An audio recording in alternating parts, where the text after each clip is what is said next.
ছোট্ট একটা মেশিন অথচ কত বড় কাজ করে দিচ্ছে দেখেন।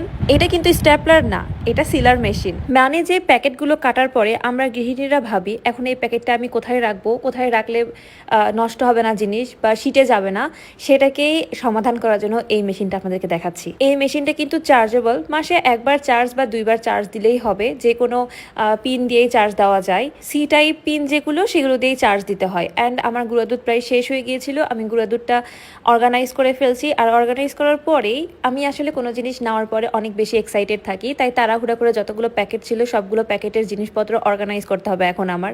করার পরে এই মেশিনটা দিয়ে আমাকে সিল করে করে দেখতে হবে যে কেমন কাজ করে, এটাই মেইনলি। তবে একটা কথা বলে নেই, যে প্যাকেটগুলো একটু মোটা টাইপের হবে, যেমন গুঁড়া দুধের প্যাকেট, এই প্যাকেট একটু মোটা, তাই এই প্যাকেটটাতে একটু চাপ দিয়ে ধরে আপনারা করবেন। আর যে প্যাকেটগুলো একটু পাতলা টাইপের হবে সেই প্যাকেটগুলোতে একটু কম চাপ দিবেন। এই যে দেখেন আমার কিন্তু এটা সুন্দরভাবে লেগে গেল, কি ম্যাজিকের মতো না?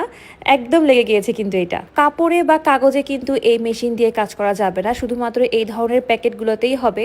আবার দেখেন এই ডালের যে প্যাকেট, এটা কিন্তু হচ্ছে পাতলা টাইপের, আপনারা তো দেখলে বুঝতেই পারেন কোনটা পাতলা কোনটা মোটা। তো এটাতে কিন্তু আমি ফট করে সেটা টান দিব, বেশি কিন্তু থেমে রাখবো না বা বেশি কিন্তু চাপ দিয়ে ধরবো না, জাস্ট একটা টান দিব। তাহলে এটা হচ্ছে যে একদম এইভাবে, তাহলে দেখবেন যে এইভাবে এটাও সিল হয়ে যাবে। সো এই যে মেশিনটা কিন্তু খুবই খুবই ভালো লেগেছে আমার। এরকম কিউট জিনিসপত্র কিচেনের জন্য কালেক্ট করতে খুবই ভালো লাগে।